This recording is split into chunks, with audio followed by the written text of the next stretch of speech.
as far as I understood, the first round, as you called it, was an attempt to identify the obstacles towards mobilizing a, let's call it pro-democracy movement, an alternative to the military dictatorship. And you mentioned the lack of education, you mentioned Thai culture, which is rather passive. Although you referred to the student rebellion in the 70s, and again the uprising in 2010 in Danmark, which made me sort of a little bit puzzled. I mean, is the Thai culture more passive than, let's say, the Burmese or the Cambodian or the Vietnamese? Or compared with Korea, I agree there's greater labor militancy and there's more sort of, I think, probably propelled by the Japanese occupation. That's actually my impression of Korea. But I tend to, but maybe this is more an academic question, but I tend to disagree with you. I don't see why the Thai people should be more passive than any other population. And that brings me to a couple of comments, because in my opinion there is a level of, let's call it, passive resistance in Thai society. It's difficult to see, and I think one of the purposes with this meeting was sort of to identify, maybe it's a strong word, to see the contours of this movement which is there. I think we all know that if there is an election next year and we see a new Pew Thai or another party in a new dress with a new name, they will probably win the election. I mean, we are quite sure that Thaksin or not Thaksin family, they will probably win. And there is an underground type of resistance. But I am not in a position to put so many words on that aspect, but I'm wondering whether you can talk a little bit about that, because I think it's important for this gathering to see whether there is whether it's true that the Thai people are more passive than all maybe other people. I don't actually like that. Sorry, I'm a little bit in disagreement with that expression. So if we can agree that if there is a new election and the new party will win, then there is a base for mobilizing. It is there somewhere. On the other hand, oppression is very harsh. I mean, your expression of being taken in for attitude adjustment. I mean, we all know what that means. We know that people, they die in custody in prison by mysterious reasons, and there are sometimes no reasons at all. So it is a dangerous endeavor to even perform passive resistance. But I'm also wondering, in connection to that, whether there are some avenues which have not been explored. And I'm thinking about not only human rights issues, international reaction towards the military coup, which has possibly from day one, I must say, the Danish government, the European Union, the United States, they canceled one military, collaborative maneuver with the Thai military, and then the day after it was business as usual. We also know from WikiLeaks that they actually went to the American embassy and got a green light before they did the coup. So if you could sort of also maybe talk a little bit about the prospects or the lack of of sanctions or some kind of reaction from the international community. I have a few more, but maybe we can more take a dialogue, or it's enough. It's enough. For this round. I have a few more. Yeah, sure, no problem. So, well, thank you so much for these many different questions. I think I can see at least 3, if not more. I'll try to explain one by one about pro-democracy movement. Whether you really doubt whether Thai society has been that passive or not, right? Well, I don't know whether we particularly passive, because to be honest, I have not done any study in comparing pro-democracy movement of Thailand with neighboring countries. I mean, like immediate neighboring country like in Laos, Cambodia, or Myanmar.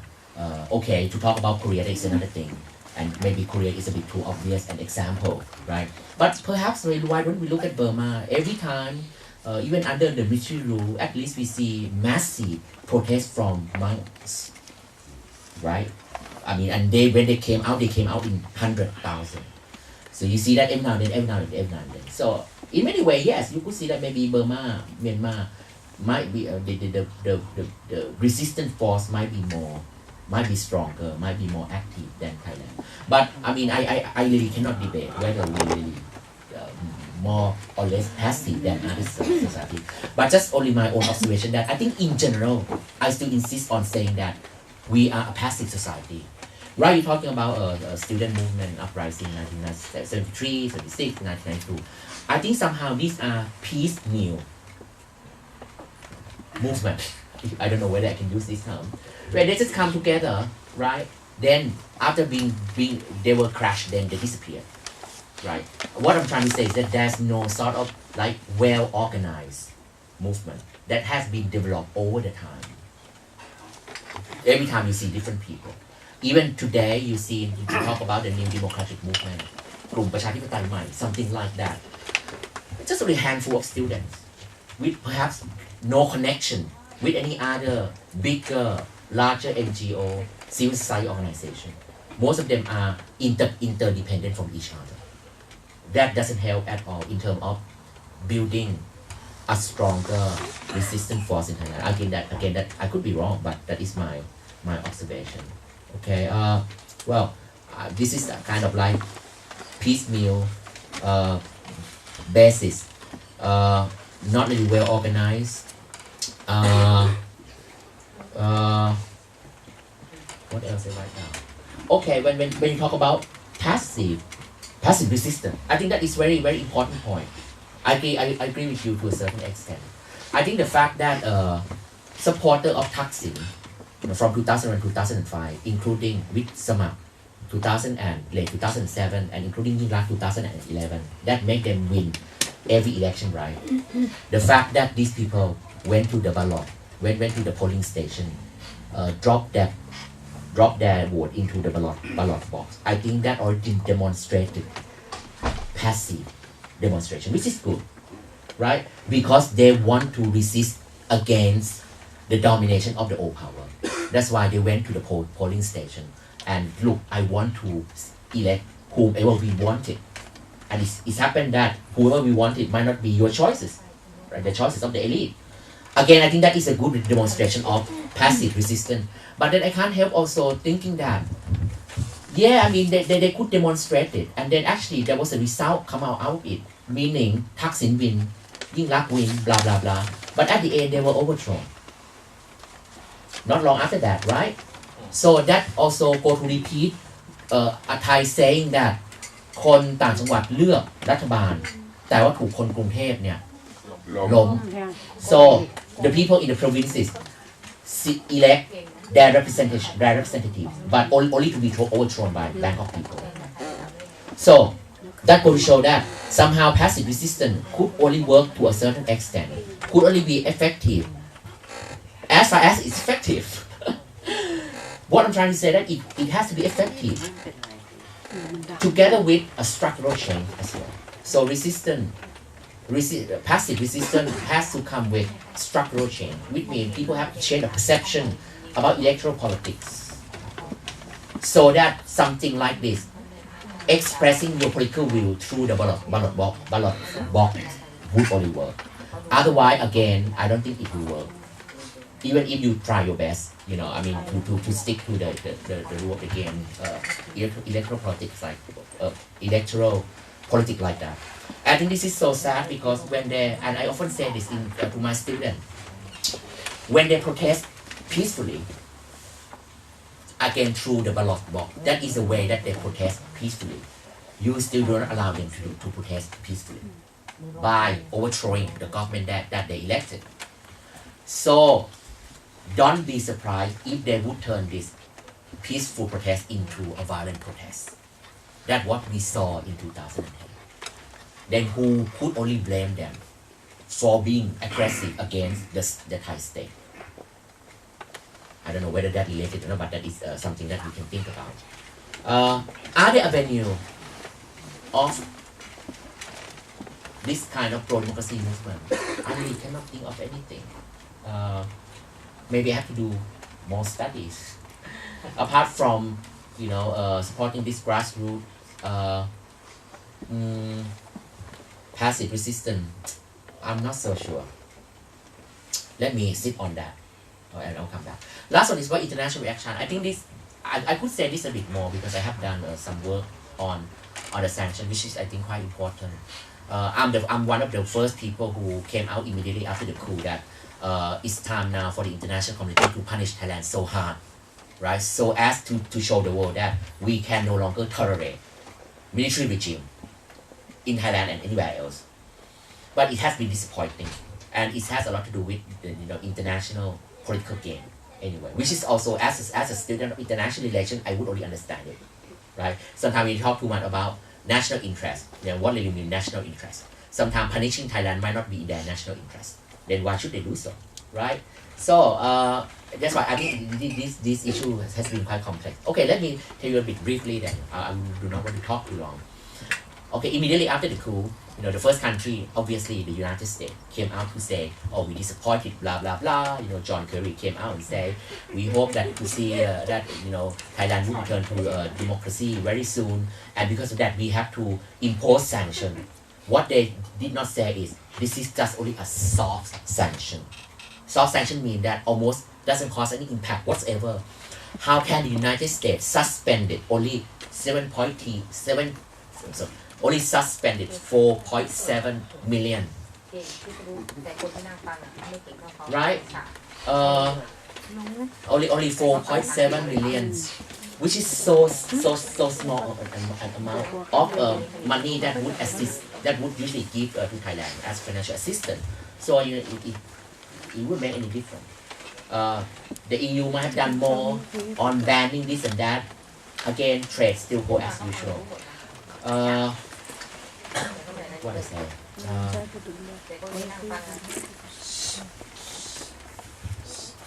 I forgot what I was gonna say.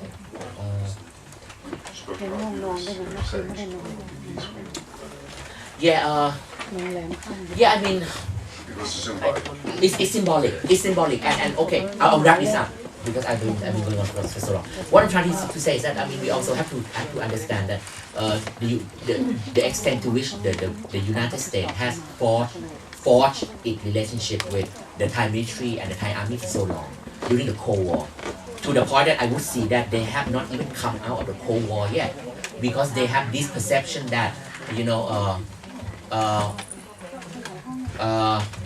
whatever, you know, whatever, you know, if the monarchy and the military, if they're still healthy and well-being, then the United States should not worry too much about its position. That's it. That is my point. But I think lately maybe Obama administration tried to make a change a little bit in looking more into alternative forces in Thailand. But then the Cobra Gold kicked off only last week, only downgrading it. I think it's just really rhetoric on the part of the United States, because if you are serious about it, you have to totally suspend the Cobra Gold. But again, you cannot blame the US, because US worries so much that by so doing, you would push Thailand closer into the orbit of China. That's it.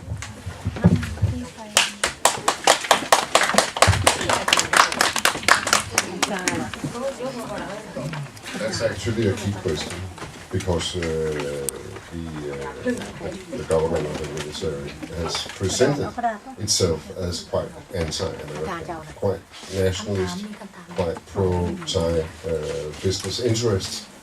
In a nationalist fashion, they have been rather pro-Chinese actually, and presented in the international media and the campaign and so on, China as an ideal society.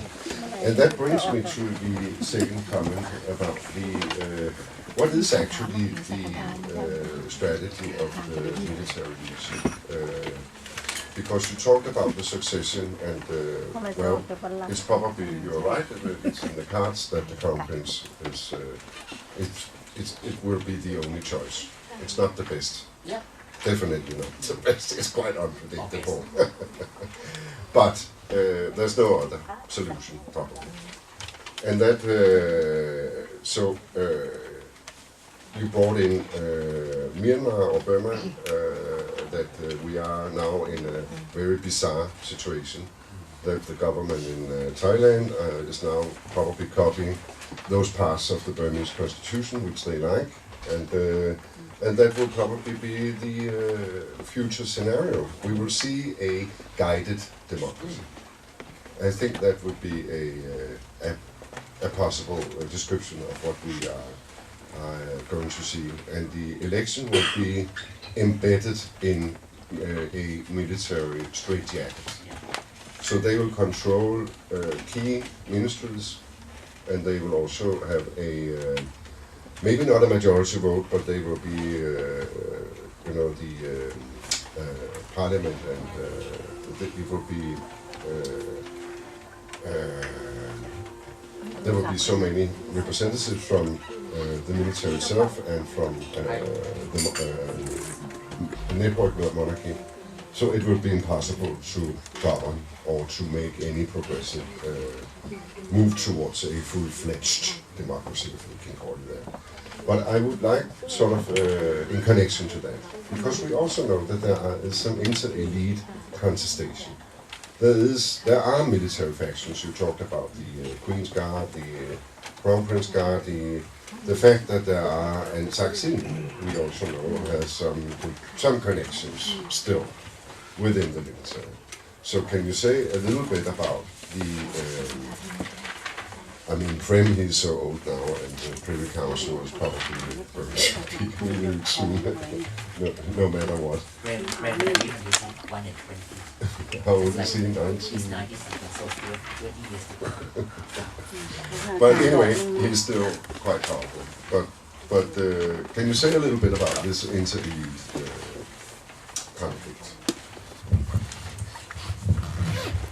Well, before I just go into this military fragmentation, just go back a little bit about the U.S.-China rivalry that also has caused an impact on the Thai political situation as well. And I think because I think the Thai military government quite genius in looking at this intensifying competition between China and the US and try to take advantage out of the competition and rivalry. We have been doing it quite well since the colonial time. This is bamboo policy, right? You only go with the flow. When we felt threatened by the French, we went to the British. During the Cold War, we were threatened by the communists, then we went with the United States, right? Okay, now it would be only be good time when we were imposed sanction. We have been imposed sanction by the US. We only go to China in order to offset the US punishment, and I think it seemed to work really well. And again, US really worry about China taking over Southeast Asia, given the fact that you have seen the rise of China in the past in the past decade, if not more. That really worried the US so much. Thailand is not only one incident that the US has to worry about. You're talking about the South China Sea, right? You're talking about cozying up between China and other Indo-Chinese states. So the US fear that when the US has to live in fear, the US might be willing to give some concession. especially to the Thai military government, that okay, we punish you to a certain extent. That's one thing. The military have used that and tried to create a strategy of not putting all eggs into the US basket, but now they try to put more egg in the Chinese basket, right? And not only Chinese, I mean, Prayut paid visit to Myanmar, to Cambodia, and other few people, but I have to mention Myanmar and Cambodia and also China, because I think these kind of like, is you can see the strategy of the government of trying to set up a mini group of perhaps anti-democratic values, right? It could be a dark hole within ASEAN, but this is what the military government has to do when you have no other choices, right? You have to look for source of legitimacy provision, and then China would be willing to give that legitimacy to the military government. So when you cannot run for US, then you run for China. Guided democracy, yes. After the election, if this constitution is approved, then you would have an election. Then we know that there would be a certain result, and it would become a guided democracy, as you said. I love to see the response from the West. Trust me, you know what it would be the response. The response would be so happy with that. Seriously, as much as they talk about pro-democracy, supporting, the grassroots, and participatory politics, right? If the military follow the roadmap, even if at the end it doesn't prove that we achieve any kind of democratization, the US would be so happy. Business as usual. And China, of course, China never talk about politics anyway. For China, business comes first. For the United States, why should we be surprised? For the US to support another dictator regime when we've seen so often during the Cold War, right? Today, I think the US still do a lot of business with many anti-democratic regimes. So if Thailand in the future, after this election, we would have an upscale or pseudo-democratic government, the US would be happy with that, as long as they can continue to do business. Okay, now coming back to the last one about military fragmentation. I also have done some work on this as well. What I want to say is that the fact that the Queen Star military troop taking control of political power today, it seems to show that they have now represented, I would say, the new generation within the army, which not necessarily be a part of the old generation. I would say that the old generation, I would call them the old guard anyway, led by Prem, so on and so forth. They rose to eminence, and the old guard fear that they would be left behind, right? Especially with the new king coming up. So I think there's sort of fragmentation. As I said earlier, that Prem is on his way out. So and you also see that sometimes it's blow hot and cold. They would come out and say nice things to Youth one day, the next day he criticized the Youth as well. This would shape Thai political structure in the future. In the sense that, in the past, more or less, the military was unified. But with the fragmentation of the military, who knows? This could also lead to something good about Thailand. When it become fragmented, it could become weaker. That might be easier for them to be withdrawn from politics.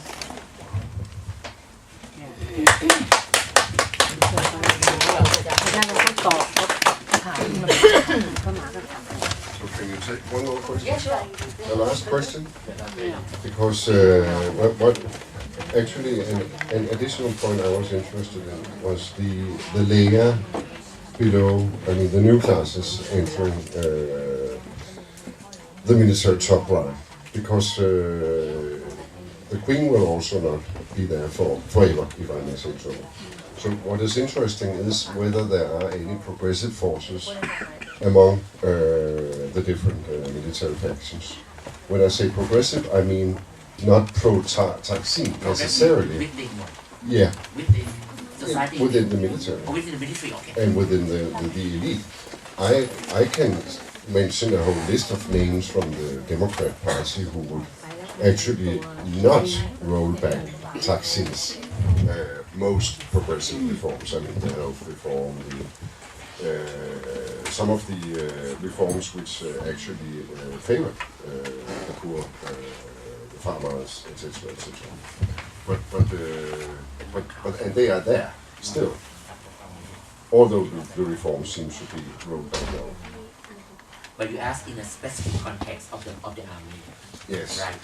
Whether there would be new generation or any progressive Yeah. faction. Okay. Oh my God. เราตอบไม่ได้นะอาจารย์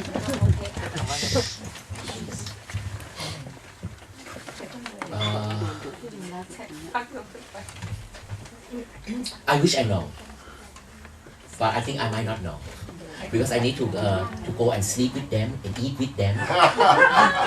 Sleep with them. Oh my God, that's quite frightening, or maybe quite challenging and exciting. But what I mean that you have to go and spend time with them to know. Okay, but on top of my head, I think this might differentiate us from the Burmese case. I think somehow there is a generational change within the Taekwondo, right? But I can't see in Thai case, because I mean also in the past 5 years also I have been involved in a very interesting project by a German foundation, by Konrad Adenauer Stiftung, who led this project of recruiting us academic to go into Burma and to try to educate politicians, political party members, military, so that they would be exposed to something new, something fresh, especially something from overseas. So I was really excited about it. I went to give a lecture to a member of NLD, to member of other obscure ethnic political party, and there I can see their enthusiasm. They want to know more. They want to ask about election, representation, this and that. So I'm really happy, as someone who been ajahn, and then I felt like, yeah, I mean this is, but I can't see that anything like that in a Thai case. If anything, we are moving backward, and then Prayut is such a good example of the failure of the military generation, the failure of education within the military. How could you rise so high to this position and you almost know nothing, even the simplest thing, even something that you would only use common sense? Then you do not have hope really for any progressive thought coming up with.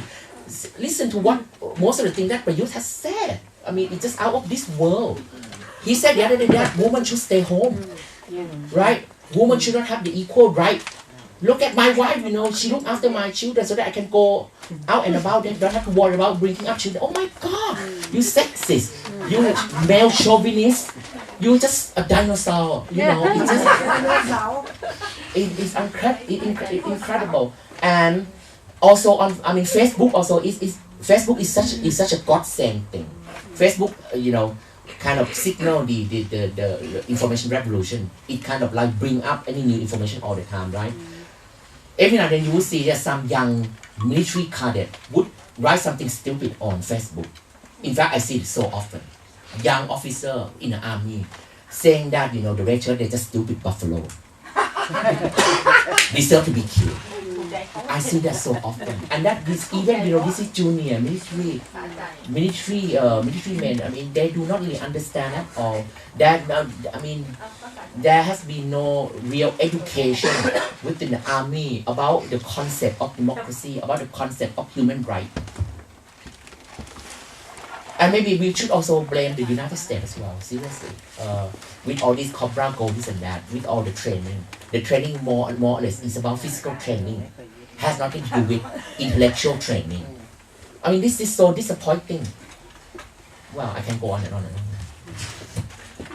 Okay, just one last word Yeah.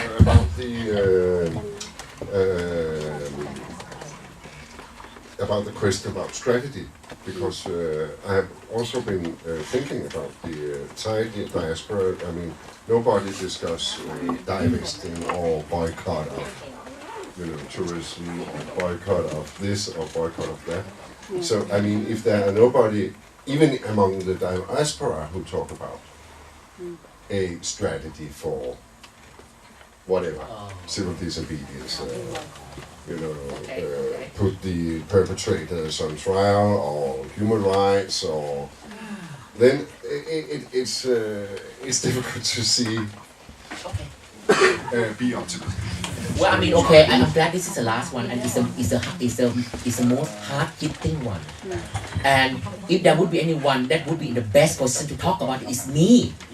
It's me because I have been in contact with a lot of Thai communities, red shirt community all over the world, and I come across, including here in Denmark as well.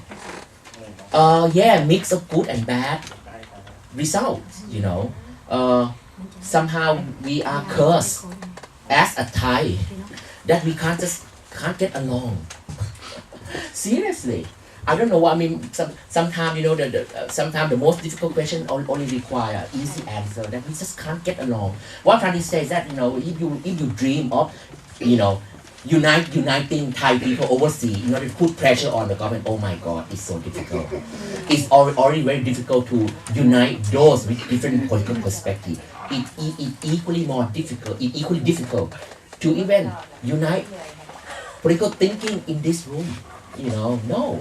I mean, I was invited to Los Angeles to give a talk, and then two groups of red shirts fell out over me because one group want me to be there, another group want me to be there, and at the end they boycott the event, and I was caught in the middle. I couldn't go anywhere. Oh my God, this thing also happened in New York. Red shirt in New York, they're nice people, they love me, but they hate each other. Right? I mean, my experience I do not want to name a name, but it's happened in Germany, right? After much anticipation, we would like to invite Ajahn Pavin, and with me at that time was Ajahn Chanwit Kasetsiri, or Chanwit and I mean, and that was the early year of us coming out as well. So we were excited to give a talk for the first time to a red shirt group in Germany, right? Chanwit could not sleep the whole night because Chanwit thought, oh my God, what am I going to say tomorrow, Pavin? I'm so excited. When the next day, when we went to this venue, we start to ask, why is this weird? Why is it not? It is not in a meeting room. Why it is in someone else's house? Okay, maybe it could be organized in a house. As we walked in, we saw 5 or 6 people doing a barbecue. Like, what happened? And then one already walked over to us and looked a bit awkward and said, Ajahn, we have to say sorry, we have to cancel the event. But don't worry about it, we can have party and barbecue. Sick of us. I said, why? It has been cancelled. We had big argument with another group at the temple yesterday about someone stealing the money. And because of that, they boycott. I can go on and on and on. I mean, the point is that I think we still do not have that passion to work together. We still do not have that ideology and principle strong enough. And I think most of all, to be serious enough. Frankly, while I'm speaking here, someone else speaking too in this room. And you know what I mean? It's going to show that level of seriousness. Were you really serious about this event or not? And obviously someone is not serious. Thank you. Maybe you should not put the last part on YouTube.